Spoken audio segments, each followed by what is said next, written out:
Relações abusivas funcionam assim. Uma vez que você entra, é praticamente impossível de sair. Todo um ambiente propício para o abuso é criado pelo agressor. Ele te afasta dos seus amigos, da sua família, ele te deixa sem ninguém para correr. Assim, você acha que não tem para onde ir e não tem com quem contar. Depois disso, a violência começa, tanto a psicológica, falando que você não vai conseguir viver sem ele, não vai encontrar ninguém melhor que ele. A física também começa. Empurrões, beliscões, chutes, socos. Quando se chega nesse nível, está a um passo de ser uma vítima de feminicídio. E, infelizmente, foi isso que aconteceu com a Weigma Martins, de 56 anos. Ela teve a sua vida ceifada quando tentou terminar o relacionamento com seu marido, de 80 anos. O roteiro desse vídeo é baseado em uma matéria da jornalista Ana Beatriz Magno, que pesquisou a fundo sobre esse caso e também ficou revoltada com o que aconteceu. Mas antes de acompanhar esse caso, se você tem interesse por casos criminais, já se inscreve aqui no meu canal. Eu tenho mais de 100 vídeos de casos voltados para feminicídios, violência contra a mulher em geral, então se inscreve aqui embaixo e ativa o sininho de notificações, porque toda terça e toda sexta saem casos novos. Também clica aqui embaixo no botão do gostei, porque me ajuda muito na divulgação, e me segue lá no Instagram, que eu vou deixar aqui na tela. Lembrando que o intuito dos meus vídeos nunca é desrespeitar as vítimas e muito menos os seus familiares. Pelo contrário, meu intuito na verdade é conscientizar as pessoas sobre esses assuntos e não deixar com que esses casos caiam no esquecimento. E se você tem alguma sugestão de caso, deixa aqui embaixo nos comentários para que eu possa trazer em um vídeo futuro. Todos os recados dados, bora pro vídeo. Weigma Martins tinha 56 anos quando tudo aconteceu, no ano de 2019, no Distrito Federal. Mas antes, vamos voltar um pouco na história. A Weigma nasceu na década de 60, na zona rural de Planaltina, no Distrito Federal. Ela vivia na roça com seus 9 irmãos e os seus pais, que haviam acabado de chegar de Minas Gerais. A Weigma se casou muito cedo, aos 17 anos, quando descobriu estar grávida do seu primeiro namorado, chamado Adelson. Na época, ela havia acabado de terminar o ensino médio e sonhava em fazer faculdade, mas os seus planos foram interrompidos por causa da gravidez. Weigma e Adelson ficaram pouco tempo juntos, mas nesse período eles tiveram 2 filhos, Kleberson e Raquel. Adelson era 9 anos mais velho do que a Weigma e era considerado um marido ciumento e possessivo. Mas, felizmente, ela conseguiu terminar esse relacionamento e se mudou para Sobradinho, que ficava a mais ou menos 40 quilômetros de distância de Planaltina. Lá, com 26 anos, ela conheceu seu segundo marido, com quem teve a sua terceira e última filha, chamada Jéssica. O relacionamento entre eles era muito bom, sendo que durou 15 anos. Os filhos do outro casamento da Weigma, a Raquel e o Kleberson, contam que esse homem cuidava deles como se fosse o pai, sem fazer diferença com a caçula Jéssica. O casamento acabou devido ao desgaste do tempo. Nada demais aconteceu, eles se davam bem e viraram amigos. Agora, com 41 anos, a Weigma trabalhava como funcionária da Secretaria de Educação, concursada. Ela não ganhava muito, mas o que importa é que ela gostava do que fazia. Então, nesse mesmo ano, ela acabou conhecendo o homem que tiraria a sua vida. Ele é José Bandeira da Silva, contador, 26 anos mais velho do que a Weigma. Eles se conheceram no terraço de um shopping e, a partir desse dia, a relação cresceu de forma muito rápida. Em menos de 2 meses, eles começaram a morar juntos e eram aparentemente felizes. Mesmo o José tendo quase 70 anos, eles ainda viajavam juntos, saíam bastante, passeavam, se davam presentes. Mas os primeiros sinais de que ele era um homem abusivo começaram sutilmente. José tinha 2 filhas do primeiro casamento e não tinha contato com elas. Weigma tentava reaproximá-los, mas era impedida por José, que chamava a ex de gorda, de pobre e de vagabunda. A família era tudo para Weigma. Todos os meses ela reunia os filhos para um almoço, dizendo que a mãe não era eterna e queria que eles fossem amigos. Mas o José, afastava um por um da vida da mulher. Ele era machista, racista, xenofóbico, tudo o que vocês podem imaginar. Mas Weigmann tinha pena dele, pois era velho e doente. José proibiu a mulher de trabalhar, ela foi aposentada à força, mas foi obrigada a servir o marido dentro de casa. Ele ficava o dia inteiro deitado assistindo a filmes violentos, e a Weigmann precisava limpar a casa, entregar um prato de comida nas mãos dele e também os seus remédios. José nunca se deu bem com a família da mulher, ele maltratava a todos, incluindo um neto da Weigmann de 11 anos. O garoto sofria racismo da parte do avô, que insistia em chamá-lo de preto ou neguinho. A filha mais nova da Weigmann foi uma das primeiras a perceber os sinais de covardia do padrasto, após um ano do começo da relação. Certo dia, ao acordar, percebeu que o José estava em pé, olhando para ela. Essa cena a assustou muito, pois ela tinha medo de sofrer violência sexual. Então, passou a dormir na sala. Jéssica contou o caso à mãe, que tentou amenizar a situação, dizendo que o marido tomava muitos remédios e tinha insônia. Em 2011, quando a Jéssica ainda morava com o casal, ela presenciou a mãe sendo empurrada. Quando ela tentou se meter, José a xingou. Na época, a Jéssica era muito jovem para entender a situação e tomar alguma atitude. Em 2013, Weigmann, o marido e alguns parentes viajaram para um resort na costa do Sayuípe. Lá, a área da piscina estava cheia e o José resolveu deixar os seus pertences em uma espreguiçadeira para reservar o lugar. Quando ele retornou ao local após o café da manhã, um casal com um filho bebê havia ocupado o espaço. Ele então começou a gritar. Os pais da criança sugeriram que ele entrasse na fila novamente, para pegar outra espreguiçadeira.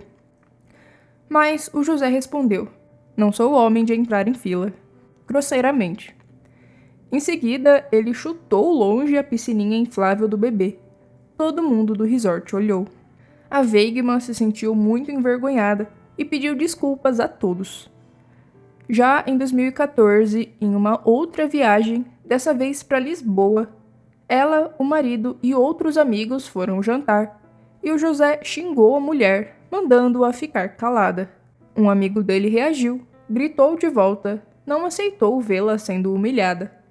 José ficou quieto, pois era machista, mas tinha medo de homem.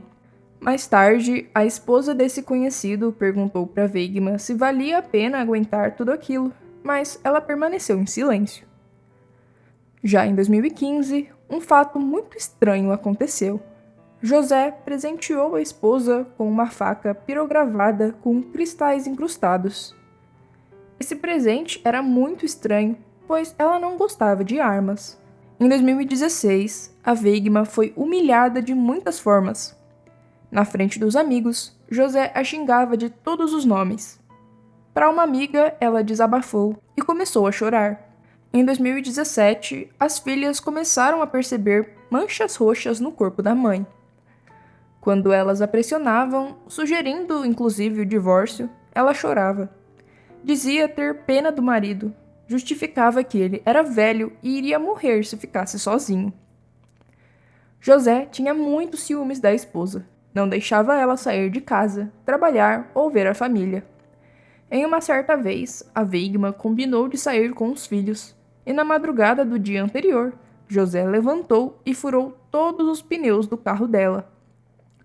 Um homem morria de medo de Weigmann colocar um fim no relacionamento. Quando ela pedia o divórcio, ele reagia de maneira violenta. Várias vezes, ameaçou tirar a sua vida e em seguida se matar. Em 2018, como um prenúncio da tragédia final, ele chegou a esfaquear a esposa. Por triste coincidência, a agressão ocorreu em 8 de março, Dia Internacional da Mulher. Quem flagrou a cena foi a filha Raquel, que entrou na casa da mãe e viu um mar de sangue. Quando olhou para a mãe, viu um buraco em sua mão. Ela havia sido esfaqueada. Raquel seguiu correndo para levar a mãe ao hospital e viu José, muito nervoso, tentando limpar o sangue do chão. Ele havia dito que estava se defendendo, mas nele não havia corte algum. Já a Weigmann levou 12 pontos. Quando saiu do hospital, a sua filha a levou para a delegacia da mulher para pedir uma medida protetiva. No depoimento, a Weigmann disse: "Ele foi até a cozinha, pegou uma faca grande e veio para cima de mim." De acordo com um registro policial, a Weigmann tentou se desvencilhar, segurou a arma com a mão esquerda e travou uma luta corporal com o companheiro. Imediatamente, a delegada colocou à disposição uma equipe para ir até o apartamento prender o agressor. Weigmann recuou, alegando que o marido estava muito velho, doente e que provavelmente morreria na prisão. A Raquel ficou com muita raiva da mãe, não só por ter desistido da denúncia, como também por ter voltado a morar com o José. A Weigmann até passou um tempo morando na casa de uma irmã que morava perto dela depois desse incidente, mas depois que o José insistiu muito, ela acabou voltando para casa. A relação do casal piorava a cada dia. Exausta, humilhada, agredida, ameaçada, a Weigmann raramente tinha algum sossego. Em dezembro de 2018, pouco tempo antes do fim, o José convidou a mulher para um passeio, dizendo que a levaria para um lugar muito especial. Com muito medo, a Weigmann entrou no veículo, mas aproveitou um sinal vermelho e saiu correndo. Ela estava tentando se separar, mas não conseguia. Quem já viveu uma relação abusiva sabe como é. Muitas pessoas a julgaram falando que ela só estava com o José pelo dinheiro, mas tudo que o José lhe dava, ele cobrava de volta.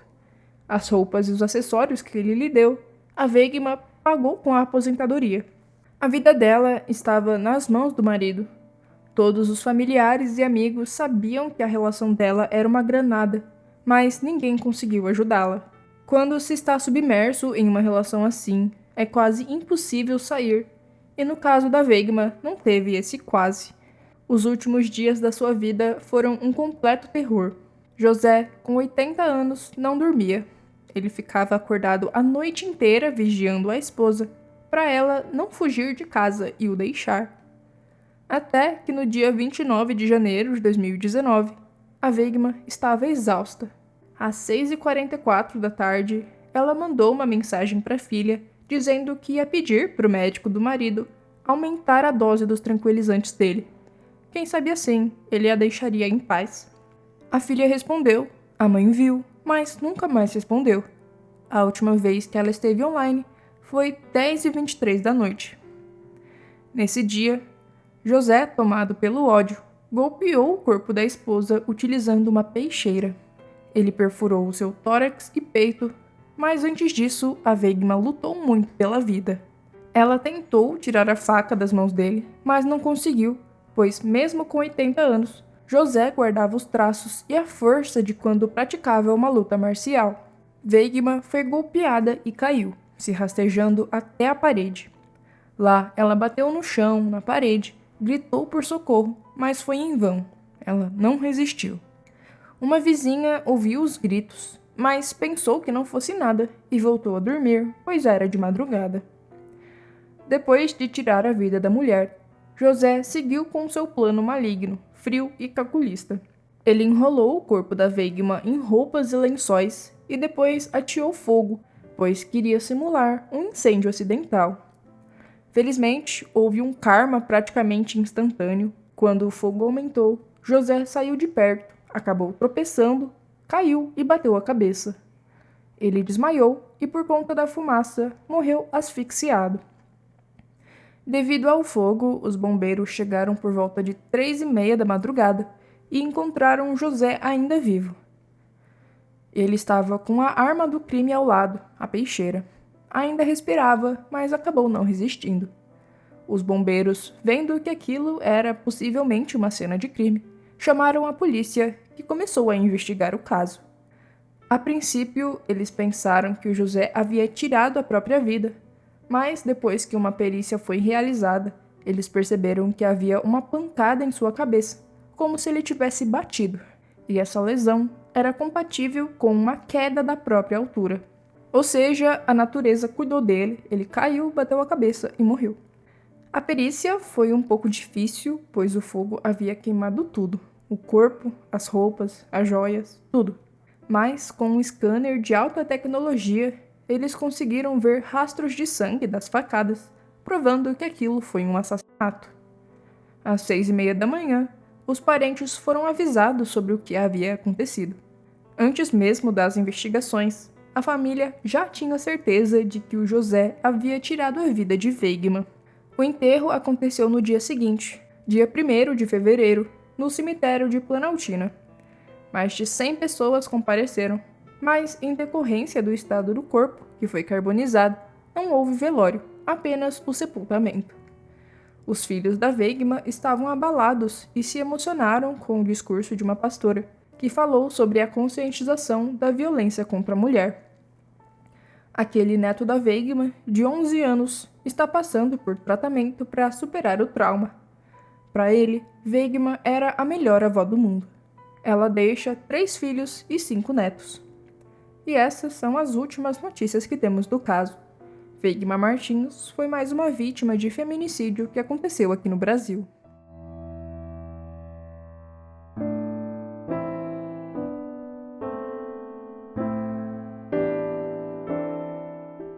Bom, gente, esse foi o caso de hoje. Eu espero que vocês tenham gostado do vídeo. Curte, comenta e compartilha para me ajudar na divulgação.